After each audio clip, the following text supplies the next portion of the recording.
Нов паркинг простор, детско катче и зелени површини ќе има кај локалитетот Табакана откако ќе се отстранат сите времени објекти, најави градоначалникот Максим Димитриевски. Доколку собствениците на бараките не постапат по решенијата, тоа ќе го стори општината по службена должност. Сакам да ги отфрлам сите шпекулации што се однесува до локалитетот Табакана. Донесен е дуб во минатото, пред да бидам градоначалник, со кој што на таа локација има вцртано изградба, можност за изградба на стамбено деловен комплекс. Додека јас сум градоначалник, такво нешто нема да се случи. Во моментов се чисти тој простор, сите собственици на тие објекти од времен карактер добија решение со кои што мораат да ги дислоцираат.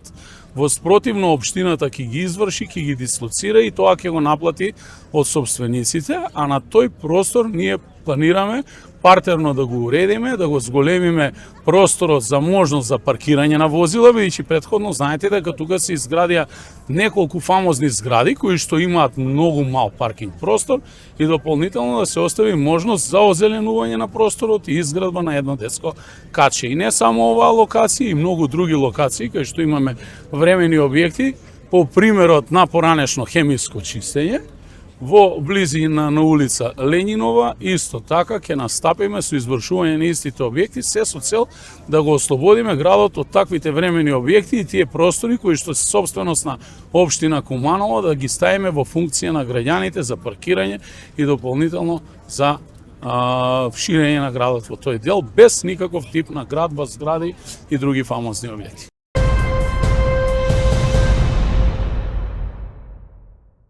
Завршено е асфалтирањето на делот улицата Веселин Вујовски, со што се подобрува пристапот и условите за движење на жителите во овој дел од градот, објавија надлежните.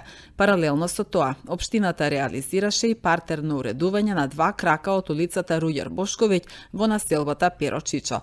Заврши и асфалтирањето на улицата 600 во близина на Кумановска бања, каде се поставени и тротоари за пешаците. Проектот дополнително ја унапредува патната мрежа во овој дел од градот, велат надлежните.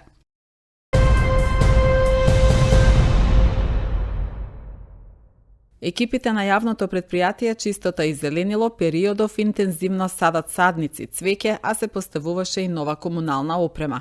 Какво цвеќе, колку садници и на кои локации во градот се засадени, од изјавата на директорот Сашо Томиќ. Садим интензивно пролетен расад цвеќе, од тип на хризантеми, од тип на примула, од тип на љубичици. Како што може да видите овде на градскиот плоштад, цвеќето е така, внесува свежина, внесува многу убави ноти, бои овде во секојдневно наше функционирање и живење во градот.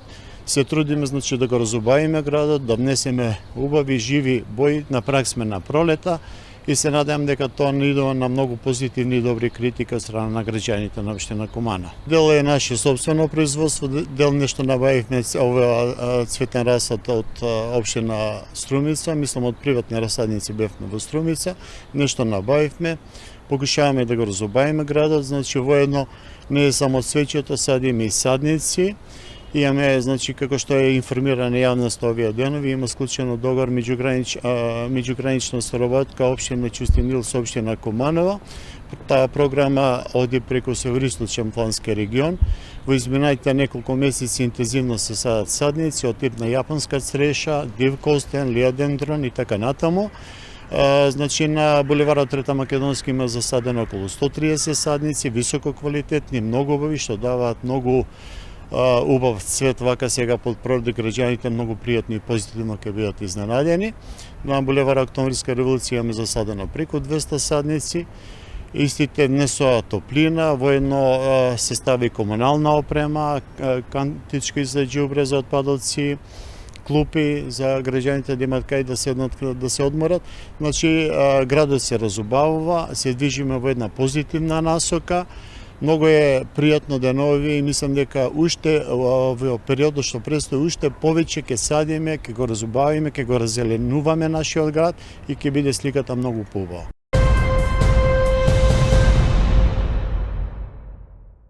Преку проект за прекугранична соработка меѓу општините Куманово и Лесковац ке започне реконструкција на визитинг центарот Пелинце, најави раководителот на секторот за меѓународна соработка и евроинтеграција Горан Митевски.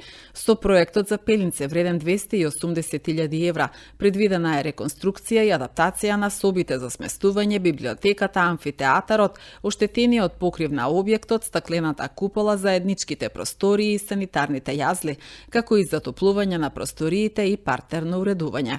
Како председател на комисијата сакам да дадам еден предлог, кој што едногласно го усвоивме на комисијата, а тоа е поднос на точката 2 од програмата за соработка со општина Лесковац. Со овој проект е предвидена реконструкција и адаптација на визитинг центарот Пелинце, соби за сместување, библиотека, амфитеатар, оштетен покрив на објектот, стаклена купола, заеднички простори, санитарни јазди со затоплување и партерно уредување. Меѓутоа, мислам дека пред тоа треба да се изврши соодветна заштита од поплави поради близина на реката Пчиња. Со превентивно решавање на овој проблем ќе се избегнат дополнителни трошоци за повторна реконструкција и санација од идни поплави, а воедно ќе се обезбеди долгорочна безбедност, сигурност и економичност на инвестицијата.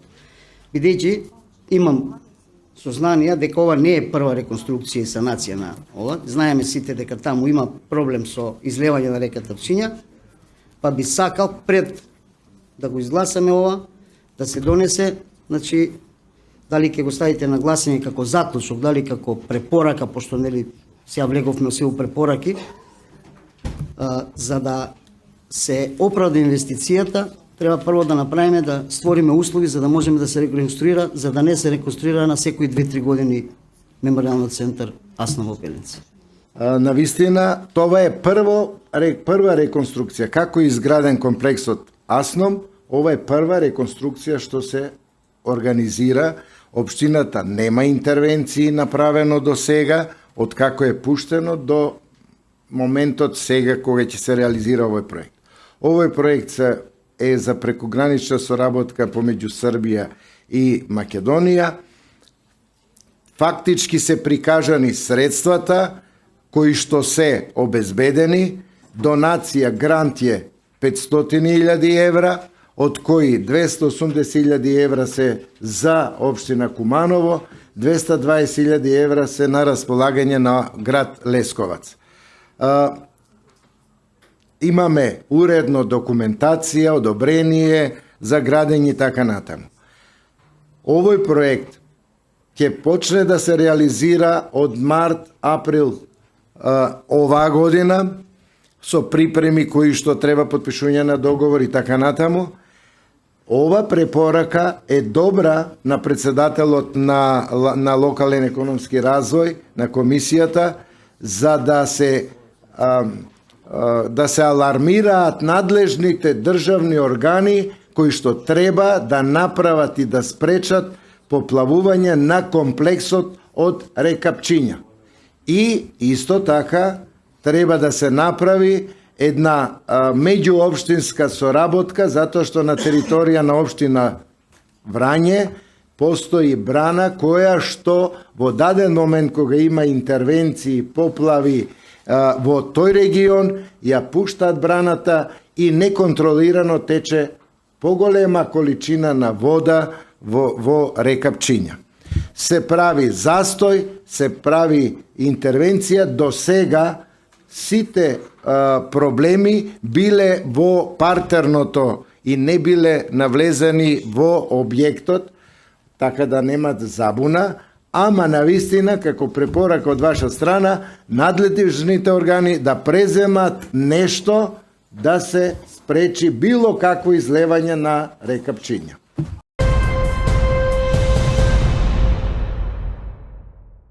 Поради одвивање на градежни активности, односно реконструкција на улицата 425 во населбата Иго Тричковиќ, општина Куманово ги известува граѓаните дека општинскиот линиски превоз на патници на релацијата 8 Бедиње село Тромеѓа ќе се одвива до и од автобуското стојалиште бензинска станица Роси Петрол. Ваквата промена ќе трае се додека не се обезбедат услови за нормално и безбедно одвивање на сообраќајот на улицата 425, односно стариот пат кон село Тромеѓа.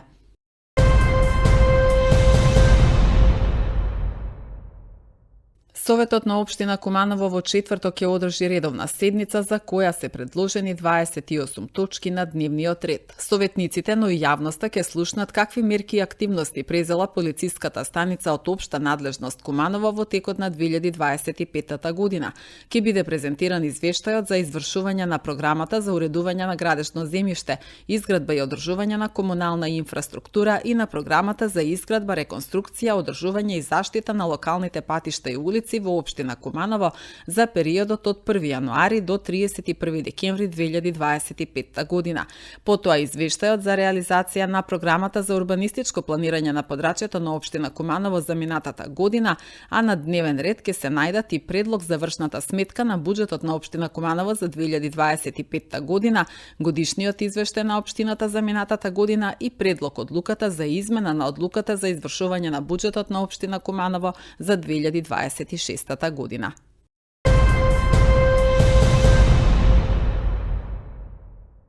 Општинската организација на Црвен крст Куманово ја одбележа неделата на борба против ракот под мотото "Превенцијата спасува живот". Во рамките на активностите беа реализирани 4 едукативни предавања, 2 во просториите на Црвен крст Куманово и по едно во основните училишта 11 октомври и Крсте Мисирков, при што 120 учесници беа едуцирани за значењето на превенцијата, здравите животни навики и раната детекција на малигните заболувања.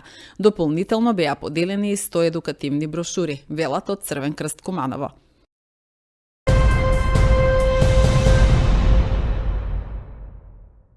Во државното средно училиште Киро Бурнас успешно е реализирана обуката Фризер за жени, спроведена во рамките на оперативниот план за активни програми и мерки за вработување и услуги на пазарот на трудот за 2025 година. Во текот на обуката учесничките имаа можност да стекнат теоретски знаења и практични вештини од областа на фризерството, нега на коса, шишење, фенирање, боење и белење и изработка на различни фризури. Оваа обука придонесува за зголемување на можностите за вработување и самовработување, како и за развој на професионални компетенции во услужниот сектор, објави училиштето.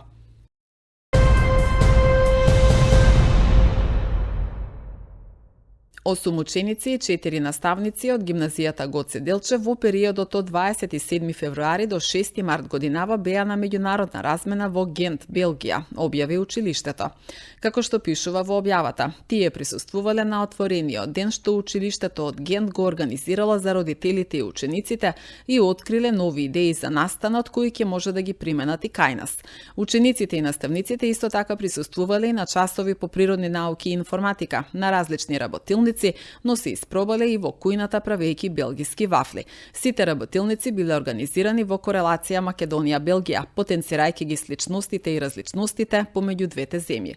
Покрај Гент ги посетиле и Бриш и Брисел, присуствувале на седницата на Европскиот парламент и ја посетиле интерактивната изложба во состав на парламентот. Возвратната посета ќе се реализира при крајот на месец април во Куманово, а домаќини ќе бидат ученици и наставници од гимназијата Гоце Делчев.